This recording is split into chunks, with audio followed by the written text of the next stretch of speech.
ಇದು survey drone ಬಂದದ. ಇದ್ರ ಕುರಿತು ಮಾಹಿತಿಗಾಗಿ ನಾವು ಇವತ್ತು ಮಕ್ಕಳನ್ನ ಕರ್ಕೊಂಡು ಇಲ್ಲಿ ಬಂದಿದ್ದೀವಿ. ಮಕ್ಕಳೆಲ್ಲ ಅದನ್ನು ವೀಕ್ಷಣೆ ಮಾಡ್ತಾ ಇದ್ದಾರೆ. ನೀವು ಕೂಡ ಇಲ್ಲಿ ನೋಡ್ಬೋದು. ಡ್ರೋನನ್ನು ಶೂಟ್ ಮಾಡಲಿಕ್ಕೆ ಡ್ರೋನ್ ಮೂಲಕ ಯಾವ ರೀತಿ ಭೂಮಿಯನ್ನು ಸರ್ವೆ ಮಾಡ್ತಾರೆ ಅನ್ನೋದು ನಾವು ತಿಳ್ಕೊಳ್ತಾ ಇದ್ದೀವಿ. ಇವತ್ತು ಮುದ್ದು ಮಕ್ಕಳೆಲ್ಲ ಬಂದಿದ್ದಾರೆ, ಸರ್ವೆಯವರು ಕೂಡ ಬಂದಿದ್ದಾರೆ. ಪ್ರಾತ್ಯಕ್ಷಿಕೆಯನ್ನು ನಾವು ಇವತ್ತು ಅದು ಕೊಡ್ತಾ ಇದ್ದೀವಿ.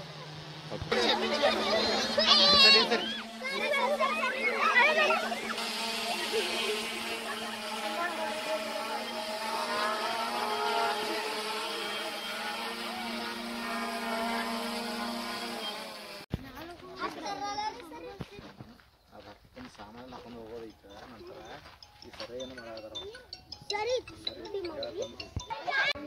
ಒಂದು ದಾರ ಬಡ್ಡಿ ಮಾಡಿದ್ವಿ. ಈಗ ಬಣ್ಣಿನಲ್ಲಿ ಎದ್ದಿದ್ದೀವಿ. ಅದನ್ನ ಸಾವಕಾಶ ಮಾಡ್ಬೇಕು, ಇಲ್ಲಾಂದ್ರೆ ಬಣ್ಣ ಏನಾಗ್ತಿ ಆ ಕಡೆ ಕಡೆ ಆಗೈತಿ. ಈಗ ಸಂಗೀತ ಕೊಡ್ತೇನೋ ಆಕೆ ಏನ್ ಮಾಡ್ತಾವ ಅಂದ್ರೆ ರಚನೆ ಮಾಡ್ತಾವ. ಒಂದ್ ಸೈಡ್ ಇಟ್ಕೋಬೇಕು, ಎರಡೇ ಕೈ ಹಿಡಿದು ಗಚ್ಚಿ. ಆ ಸೈಡ್ ಇಟ್ಕೋ, ಇಡ ಇಟ್ಟು ನಿಂಗೆ ಹೆಂಗ್ ಬೇಕಂಗೆ ಇಟ್ಕೋ. ಇಡ ಇದನ್ನ ಅದ್ರ ಮ್ಯಾಗ ಮುಚ್ಚು. ಇದು ಜಗ್ಗಾಕಿ ಇಟ್ಕೊಳಕ್ಕೆ ಜಗ್ ಜಗ್ ಜಗ್ ಜಗ್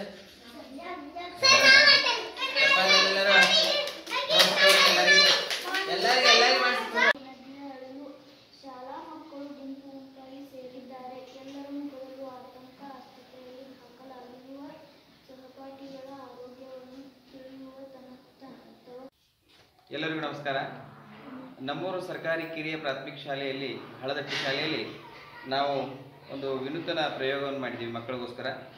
ಆತ್ಮೀಯ ಮಿತ್ರರಾದಂಥ ಶ್ರೀ ದರ್ಗಾದ್ ಸರ್ ಅವರು ಒಂದು ಪ್ರಯೋಗವನ್ನು ಮಾಡಿದರು. ಅದನ್ನು ನಮ್ಮ ಶಾಲೆಯಲ್ಲೂ ಕೂಡ ನಾವು ಯಶಸ್ವಿಯಾಗಿ ಮಾಡ್ತಾ ಇದ್ದೀವಿ. ಈ ಥರದ ಒಂದು ಮ್ಯಾಜಿಕ್ ಕಾರ್ಡ್ಗಳನ್ನು ನಾವು ತಯಾರು ಮಾಡಿದ್ದೀವಿ. ಇವು ಮ್ಯಾಜಿಕ್ ಕಾರ್ಡ್ಗಳು. ಇದರಲ್ಲಿ ಸುಲಭವಾಗಿ ಕನ್ನಡ, ಇಂಗ್ಲೀಷ್ ಮತ್ತು ಗಣಿತವನ್ನು ಬರೆಯಬಹುದು.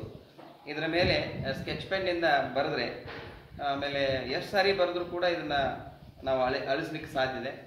ಇದು ತುಂಬ ಹೆಲ್ಪ್ ಆಗುತ್ತೆ ಮಕ್ಕಳಿಗೆ. ಪ್ರಥಮ ಹಂತದಲ್ಲಿ 1ನೇ ತರಗತಿ ಮಕ್ಕಳು ಇದ್ರ ಮೇಲೆ ಬರೆಯೋದ್ರಿಂದ ಅವರ ಹ್ಯಾಂಡ್ ರೈಟಿಂಗ್ ಪ್ರಾಕ್ಟೀಸ್ ಎಲ್ಲ ತುಂಬ ಚೆನ್ನಾಗಿ ಆಗ್ತದೆ. ಇದು ಅತ್ಯಂತ ಸುಲಭವಾಗಿ ಲಭ್ಯ ಆಗ್ತದೆ. ಕೇವಲ 10 ರಿಂದ 15 ರೂಪಾಯಿ ಖರ್ಚು ಮಾಡಿ ಇದನ್ನು ತಯಾರಿಸ್ಬೋದು. ಈ ಥರದ ಕಾರ್ಡ್ಗಳನ್ನ ನಾವು ತಯಾರಿಸಿದ್ದೀವಿ. ತಾವುಗಳು ನೋಡ್ಬೋದು. ಈ ಥರದ ಅಂಕಿಗಳಿಗೆ ಸಂಬಂಧಪಟ್ಟಂತೆ ಕಾರ್ಡ್ಗಳನ್ನು ಕೂಡ ತಯಾರು ಮಾಡಿದ್ದೀವಿ.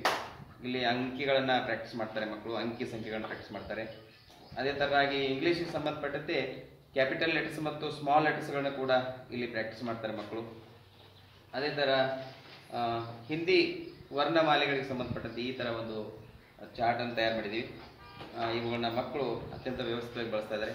ಯಾವ ರೀತಿ ಮಕ್ಕಳು ಬಳಸ್ತಾ ಇದ್ದಾರೆ ನಾನು ನೋಡೋಣ.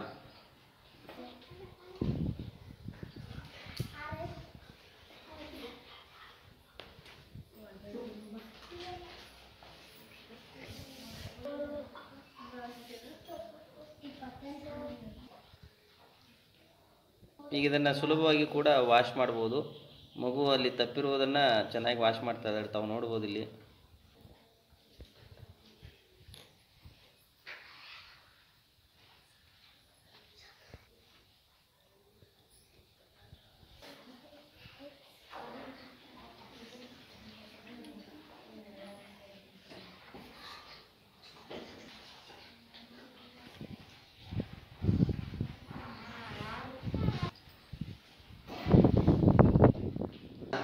ಯಾವುದರ ಸಂಕೇತವಾಗಿದೆ?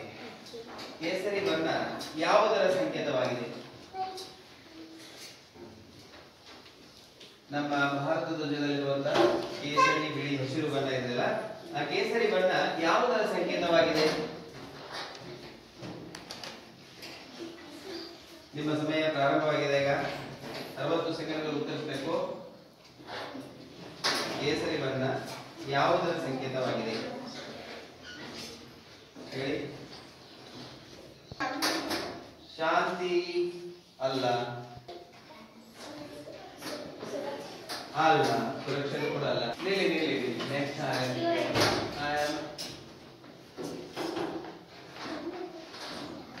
ಗೊತ್ತಿಲ್ಲ. ಓಕೆ, ಇದು ಈ ಪ್ರಶ್ನೆಯನ್ನು ಕೇಸರಿ ಬಣ್ಣ ಯಾವುದರ ಸಂಕೇತವಾಗಿದೆ? Oh, very nice, very nice, very nice. ಏನ್ ಮಾಡಿದ್ರಪ್ಪ? ಬಿಲ್ಡಿಂಗ ಅನೀಶಾ ಏನ್ ಕಟ್ಟತ್ತಿ ನೀವು? ಬಿಲ್ಡಿಂಗ್ ಕಟ್ಟತ್ತೀಪ. ದೊಡ್ಡ ಕಟ್ ಕಟ್ ನಾಳೆ ದೊಡ್ಡವ ಇಂಥ ದೊಡ್ಡ ಬಿಲ್ಡಿಂಗ್ ಕಟ್ಟವ ಕಟ್ಟಿಲ್ಲ ಕಟ್ಟವಲ್ಲಪ್ಪ. Very good. ಏನ್ ಮಾಡಿದ್ರಿ ಸಾಕ್ಷಿ? ಬಿಲ್ಡಿಂಗ್ ಎಷ್ಟು ಮಜಲ್ ಇದೆ ಮೇಲೆ? ಎಷ್ಟು ಮಜಲ್ ಬಿಲ್ಡಿಂಗ್? ಭಾಳ ದೊಡ್ಡದಿಲ್ಲ ಬಿಲ್ಡಿಂಗ್. ಹೆಂಗ್ ಕಟ್ರಿ? ಯಾರ್ಯಾರು ಕಟ್ರಿ ಕೂಡಿದ? ಓ, ಎಲ್ಲರೂ ಕೂಡಿ ಮಾಡಿದ್ರಲ್ಲ? Very good. ಕೂಡಿ ಮಾಡಿದ ಸ್ವಲ್ಪ ಹೆಲ್ಪ್ ಆಯ್ತಲ್ಲ, ಎಲ್ಲರೂ ಕೂಡಿ ಮಾಡೋದ್ರಿಂದ ಕೆಲಸ ಸಾಕು ಅನಿಸ್ತಲ್ಲ. ಒಬ್ಬ ಮಾಡ್ಬೇಕಾದ್ರೆ ಭಾಳ ಎಲ್ಲರೂ ಟೀಮ್ ವರ್ಕ್ ಮಾಡಿದ್ರೆ ಈಸಿ ಆಗ್ತಿದಿಲ್ಲ ಕೆಲಸ. ಕೆಲಸ ಟೀಮ್ ವರ್ಕ್. ವೆರಿ ಗುಡ್, ಭಾಳ ಚಂದ ಮಾಡಿದ್ರಿ. Very good.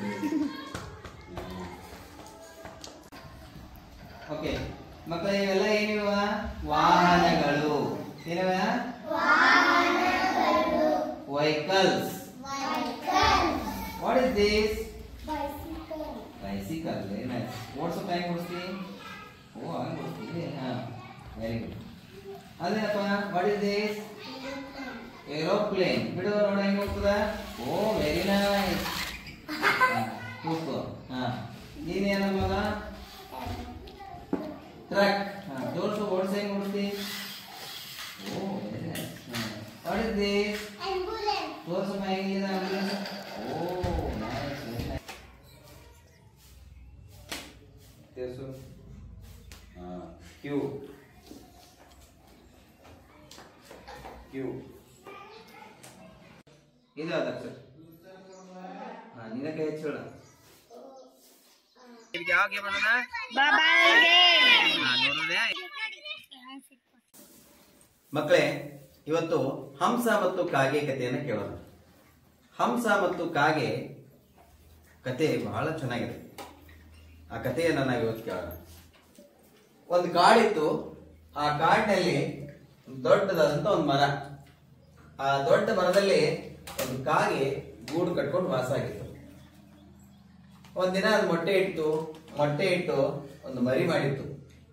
ಕಾಗೆ ಮರಿ ಇತ್ತು. ಆ ಮರದ ಹತ್ರನ ಮತ್ತೊಂದು ಏನಾಗಿತ್ತಪ್ಪ ಅಂದ್ರ ಒಂದು ದೊಡ್ಡದಾದಂತ ಒಂದು ಕೆರೆ ಇತ್ತು. ಆ ಕೆರೆಯಲ್ಲಿ ಒಂದು ಹಂಸ ವಾಸವಾಗಿತ್ತು. ಆ ಹಂಸನು ಕೂಡ ಏನ್ ಮಾಡ್ತಂದ್ರೆ ಒಂದು ಮೊಟ್ಟೆ ಇಟ್ಟು ಒಂದು ಮರಿ ಮಾಡಿತ್ತು. ಇಲ್ಲಿ